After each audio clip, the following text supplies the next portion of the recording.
नमस्कार। आपका अखबार के इस अंक में आपका स्वागत है। मैं हूं प्रदीप सिंह। पहले चरण का मतदान हो चुका है और उसके बाद पोलिंग परसेंटेज कम हुआ, उसकी फिगर्स आई।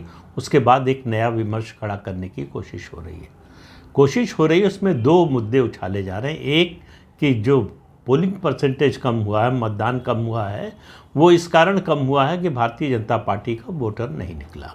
कुछ लोग जो है बड़े बहुत भारी सेफोलॉजिस्ट हैं, उनमें एक हैं योगेंद्र यादव, जिनकी सेफोलॉजी कभी सफल नहीं होती, कभी उनका प्रेडिक्शन सही नहीं होता। हर बार वो दरअसल वो एजेंडाधारी हैं। 2022 का आपको विधानसभा चुनाव उत्तर प्रदेश का याद होगा।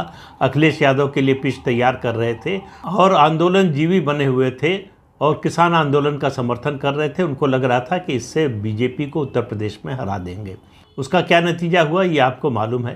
तो योगेंद्र यादव फिर से जो है उन्होंने अपना सर निकाला है और भविष्यवाणी की है कि जो है 3 से 6% वोट कम हो गया है भारतीय जनता पार्टी का, इसलिए भारतीय जनता पार्टी सत्ता में नहीं आ रही। ये निष्कर्ष वो निकाल रहे हैं, लेकिन उसके लिए वो स्वतंत्र है, उनको अधिकार है। लेकिन उनकी बात जो है वो कोई किसी सच्चाई, किसी तथ्य पर आधारित नहीं होती है। वो एक एजेंडे के तहत बोलते हैं। तो एक एजेंडा ये चलाने की कोशिश हो रही है। विपक्ष को खड़ा करने की तमाम कोशिशें नाकाम होने के बाद अब ये कोशिश चल रही है कि भारतीय जनता पार्टी का वोटर निकल नहीं रहा है क्योंकि उसमें उत्साह नहीं है। दूसरा विमर्श चलाया जा रहा है कि अयोध्या में राम मंदिर का जो निर्माण हुआ और प्राण प्रतिष्ठा का जो समारोह हुआ, उससे जो यूफोरिया बना था, उससे जो उत्साह का संचार हुआ था, वो उस उत्साह का उबाल या उस उत्साह का उफान जो है अब धीरे धीरे थम गया है और उस मुद्दे का चुनाव में कोई असर नहीं हो रहा है। देखिए, ये दोनों मुद्दे जो हैं वो एक खास एजेंडे को ध्यान में रखकर बीजेपी के खिलाफ एक माहौल बनाने की कोशिश के तहत चलाया जा रहा है। ये मेन स्ट्रीम पार्टीज़ उस तरह से नहीं चला रही हैं। उनके जो सहयोगी हैं, ये जो लेफ्ट लिबरल बिरादरी है, जो भारतीय जनता पार्टी नरेंद्र मोदी के खिलाफ है और कई मामलों में जो राष्ट्र के विरोध में भी जाने को तैयार हो जाती है, वो बिरादरी है जो इस तरह का एजेंडा चला रही है। अब राम मंदिर की बात कर लेते हैं। राम मंदिर के मामले को अगर आप उसकी तुलना, आज के माहौल की तुलना 1990 के अयोध्या आंदोलन के समय से करेंगे तो आपको निश्चित रूप से लगेगा कि माहौल उस तरह का नहीं है, उस तरह का उत्साह नहीं है। लेकिन दो चीज़ों की तुलना एक संदर्भ में होती है, एक समान धरातल पर होती है। 1990 में आंदोलन चल रहा था मंदिर के निर्माण का। रामलला हम आएंगे, मंदिर वहीं बनाएंगे। और विपक्ष का नारा था कि बीजेपी कहती है रामलला हम आएंगे, मंदिर वहीं बनाएंगे, लेकिन तारीख नहीं बताएंगे। तो तारीख भी बता दी, मंदिर भी बना दिया और प्राण प्रतिष्ठा भी हो गई। तो अभी कोई आंदोलन नहीं है, इसलिए लोगों के मन में कोई उद्वेलन नहीं है। वो उस तरह का की आक्रामकता नहीं है, उस तरह का जो है रोष नहीं है कि हम 500 साल से संघर्ष कर रहे हैं और हमारे आराध्य राम का मंदिर नहीं बनने दिया जा रहा है। तो जो लोग राम मंदिर के हमेशा खिलाफ रहे, वही ये विमर्श भी चला रहे हैं कि राम मंदिर के मुद्दे का चुनाव में कोई असर नहीं हो रहा है। जो इस निष्कर्ष पर, इस आधार पर किसी निष्कर्ष पर पहुंच रहे हैं, उनको 4 जून को बहुत बड़ा धक्का लगेगा। जोर का धक्का बहुत ज़ोर से ही लगेगा, क्योंकि राम मंदिर को लेकर एक अंडर करेंट, एक अंतर्धारा, एक अंतर प्रवाह है। लोगों के मन में संतोष है कि 5 साल का संघर्ष सफल हो गया। नरेंद्र मोदी ने वो काम कर दिया जो तमाम पीढ़ियां खप गई, जिन्होंने कभी कल्पना नहीं की थी, आज की पीढ़ी ने भी कल्पना नहीं की थी कि उसके जीवन काल में राम मंदिर बन पाएगा। तो राम मंदिर के बन जाने का संतोष है, और जब संतोष होता है तो मन उद्वेलित नहीं होता है, मन में उत्तेजना नहीं होती है, तो वो दिखाई भी नहीं देती है। तो अगर ये गलतफहमी है किसी को कि राम मंदिर के समारोह का या राम मंदिर के मुद्दे का कोई असर नहीं है, तो वो गलतफहमी में है। उत्तर से लेकर दक्षिण और पूरब से लेकर पश्चिम तक हर जगह राम मंदिर के निर्माण का और ख़ास तौर से प्राण प्रतिष्ठा का जो समारोह हुआ, वो उसका असर निश्चित रूप से है, लोगों के मन में है। वहाँ राम मंदिर में जो रामलला के दर्शन करने आ रहे हैं उन लोगों को देखेंगे आप तो आपको समझ में आएगा, शायद ही कोई ऐसा दर्शनार्थी होगा जिसकी आंखों में आंसू ना आते हों। तो वो जो संतोष है, पीढ़ियों के संघर्ष के सफल होने का संतोष, वो विपक्ष को नज़र नहीं आ रहा है, क्योंकि उनकी नज़र में तो राम का अस्तित्व ही नहीं है, वो राम को मानते ही नहीं हैं। तो लगातार इस तरह का एजेंडा चलाने की कोशिश कर रहे हैं कि उसका असर नहीं है।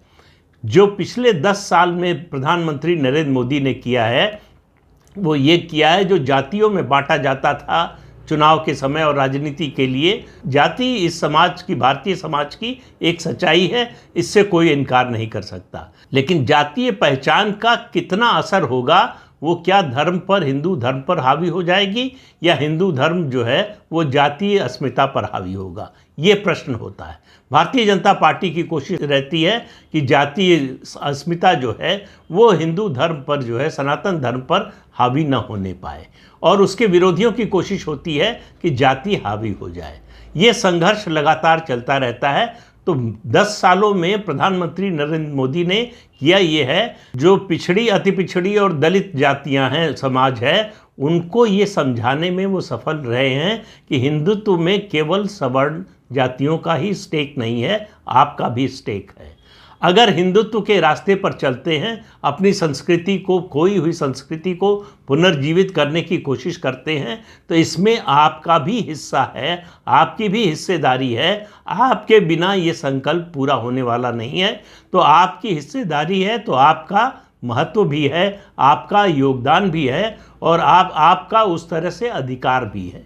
ये समझाने में सफल होने का नतीजा ही है कि 10 साल से लगातार इतनी बड़ी सफलता भारतीय जनता पार्टी को मिल रही है। 2 बार लोकसभा में पूर्ण बहुमत की सरकार बन गई। लेकिन वामपंथी जो हैं, कुछ वामपंथी तत्व हैं जो इस आंदोलन की सफलता से बहुत हताश हैं। तो वो आज भी कोशिश करते हैं ये बताने की कि अयोध्या का जो आंदोलन था वो बड़ा हिंसक था। अब आप देखिए, इस पर आप केवल उनकी समझ पर, उनकी बुद्धि पर तरस खा सकते हैं कि राम मंदिर का आंदोलन अगर हिंसक था तो दुनिया में कोई आंदोलन अहिंसक हो ही नहीं सकता। हुआ क्या, तथ्यों पर जरा कुछ गौर कीजिए। अयोध्या आंदोलन के दौरान कार सेवकों को जेल भेजा गया, उन पर लाठी चली, गोली चली, रेत की बोरियों से बांधकर उनको सरयू में डुबो दिया गया, जेल भेजा गया, मुकदमा चला। भारतीय जनता पार्टी की 4 राज्यों में चुनी हुई सरकार बर्खास्त कर दी गई, और उसके अलावा राष्ट्रीय स्वयंसेवक संघ और विश्व हिंदू परिषद पर प्रतिबंध लग गया। लेकिन कहीं भी एक भी हिंसा की घटना नहीं हुई। उस आंदोलन को हिंसक कहना, केवल अगर नारा लगाना हिंसा है तो फिर कोई ऐसा आंदोलन नहीं होगा जिसको हिंसक ना कहा जा सके। तो नारा लगाने के अलावा और कोई हिंसा की घटना कारसेवकों की ओर से नहीं हुई। जो हमले हुए कारसेवकों पर हुए, और न केवल बाहरी तत्वों द्वारा बल्कि सरकार स्पॉन्सर्ड, मतलब एडमिनिस्ट्रेशन की ओर से। मुलायम सिंह की सरकार थी उत्तर प्रदेश में, कारसेवकों पर गोली उनकी सरकार ने चलवाई, और आंदोलन के लंबे समय बाद भी मुलायम सिंह यादव का ये कहना था कि फिर ऐसा अवसर आएगा तो फिर गोली चलवाएंगे।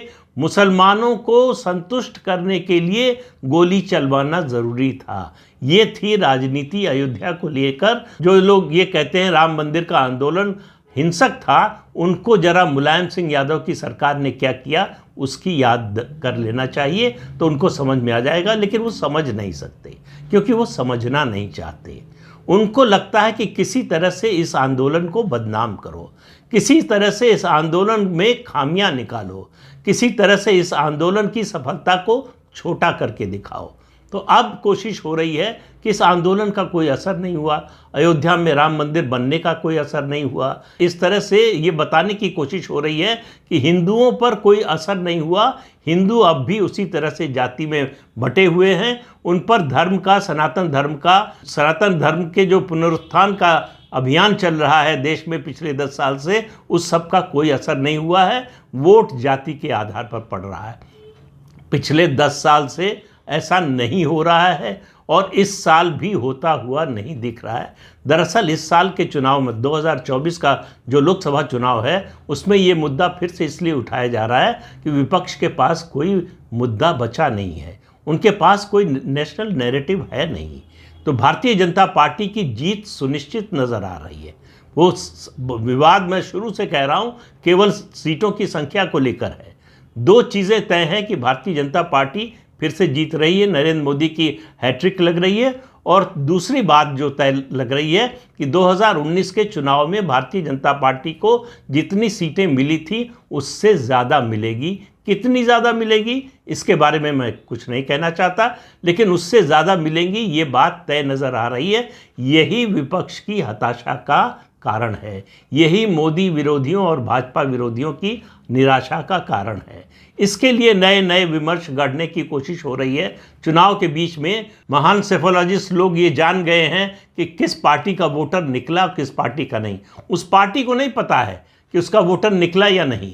इसीलिए प्रधानमंत्री ने कहा, विपक्ष से अपील की कि भाई आपका वोटर नहीं निकल रहा है, आपने अपने वोटर को भी निकालिए, जनतंत्र में आपकी भी जिम्मेदारी है। बड़ी तार्किक बात है कि मतदान प्रतिशत कम होने का कारण यह है कि रिजल्ट पहले से मालूम है। जो भाजपा के समर्थक हैं, भाजपा के वोटर हैं, उनको मालूम है कि मोदी तो जीत ही रहे हैं।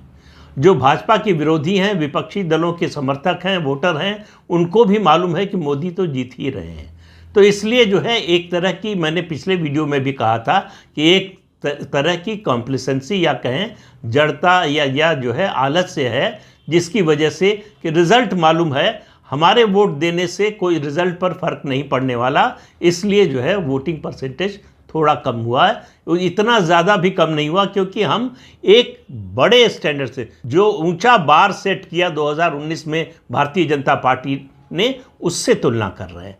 उस समय एक राष्ट्रवाद का उफान था, बालाकोट और सर्जिकल स्ट्राइक हो चुकी थी, उसका असर था। इसलिए आपने देखा होगा कि बीजेपी के कैंडिडेट जो जीते 2.5 लाख, 3 लाख, 4 लाख, 5 लाख से। हो सकता है इस बार वोटिंग परसेंटेज थोड़ा कम हुआ है, तो जो 5 लाख से जीता वो 4.5 लाख से या 4 लाख से जीते। इससे ज़्यादा कोई रिजल्ट पर इसका कोई असर पड़ने वाला है ऐसा दिखाई नहीं दे रहा है।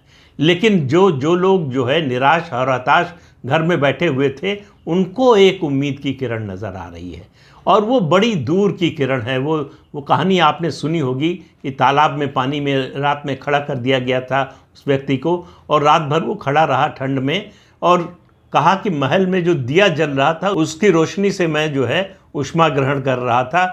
ये उसी तरह का मामला है। उनको लग रहा है कि वोटिंग परसेंटेज कम होने का मतलब भारतीय जनता पार्टी का वोटर, उसमें उत्साह नहीं है, वो उसमें उस तरह की उत्सुकता नहीं है, जीत के प्रति उसके मन में ऐसा भाव नहीं है, इसलिए वो निकल नहीं रहा है। भारतीय जनता पार्टी का संगठन सबसे सुगठित है। वोटर निकालने की सबसे ज़्यादा ताकत अगर किसी पार्टी में है तो वो भारतीय जनता पार्टी में है। वो कैडर बेस्ड पार्टी है, उसका कैडर काम करता है, पन्ना प्रमुख की व्यवस्था है, उसके जरिए वोटर निकाला जाता है। तो भारतीय जनता पार्टी का वोटर अगर पोलिंग परसेंटेज गिरता है और दोनों पक्षों से वोटिंग कम होती है तो भारतीय जनता पार्टी की ओर से वोटिंग परसेंटेज कम होने की सबसे कम गुंजाइश है। विपक्ष की ओर से ज़्यादा है। बड़ी स्वाभाविक सी बात है, जो जीत रहा है वो निराश नहीं होता, जिसको मालूम है कि हमारी हार तय है वो निराश होता है, वो हताश होता है। ये हमने उत्तर प्रदेश में जो है देखा है। जब मायावती 2007 में जीती, 2012 में समाजवादी पार्टी जीती, तो भाजपा का कैडर निराश होकर घर बैठ गया था। अब जो स्थिति है 2024 में, विपक्ष का कैडर निराश होकर घर बैठ गया है। वो देख रहा है कि कोई उत्साह उसके नेताओं में ही नहीं है, नेता ही चुनाव मैदान से भाग रहे हैं। अभी आज की ताज़ा खबर है, जब आपसे ये बात कर रहा हूँ, ये वीडियो रिकॉर्ड कर रहा हूँ, तो खबर आई है कि अखिलेश यादव ने चुनाव न लड़ने का, लोकसभा चुनाव न लड़ने का फैसला किया है। एक सीट जो बची हुई थी कन्नौज की, वहाँ से भी अपने ही परिवार के तेज प्रताप यादव को उम्मीदवार बना दिया है, उनकी उम्मीदवारी की घोषणा कर दी है। तो अखिलेश यादव जो उत्तर प्रदेश में विपक्ष के सबसे बड़े नेता हैं, सबसे बड़ी पार्टी विपक्ष की समाजवादी पार्टी है, उसके मुखिया को अगर चुनाव लड़ने की हिम्मत नहीं हो रही है, तो इससे आप अंदाज़ा लगा सकते हैं कि विपक्ष की मनस्थिति क्या है। राहुल गांधी दूसरी सुरक्षित सीट की तलाश में हैं। अब मैं शुरू से कह रहा हूँ, फिर कह रहा हूँ, दोहरा रहा हूँ कि 26 तारीख का इंतज़ार कीजिए। 26 को वायनाड में पोलिंग हो जाएगी, मतदान हो जाएगा। उसके बाद राहुल गांधी की दूसरी सीट का ऐलान होगा और ज़्यादा संभावना है कि वो अमेठी से चुनाव लड़ेंगे। तो जब देश के उत्तर प्रदेश के सबसे बड़े विपक्षी नेता की बात कर दी और देश की सबसे बड़ी विपक्षी पार्टी के नेता की बात कर रहा हूँ, वो सुरक्षित सीट की तलाश में मारे मारे फिर रहे हों, तो इससे आप अंदाज़ा लगा सकते हैं कि चुनावी माहौल क्या है और नतीजा किस दिशा में जा रहा है। तो इस अंक में इतना ही। अगले अंक में फिर मिलेंगे किसी नए मुद्दे के साथ। तब तक के लिए अनुमति दीजिए। आपसे अनुरोध है कि ये चैनल देखिए, शेयर कीजिए, लाइक कीजिए और सब्सक्राइब ज़रूर कीजिए। नमस्कार।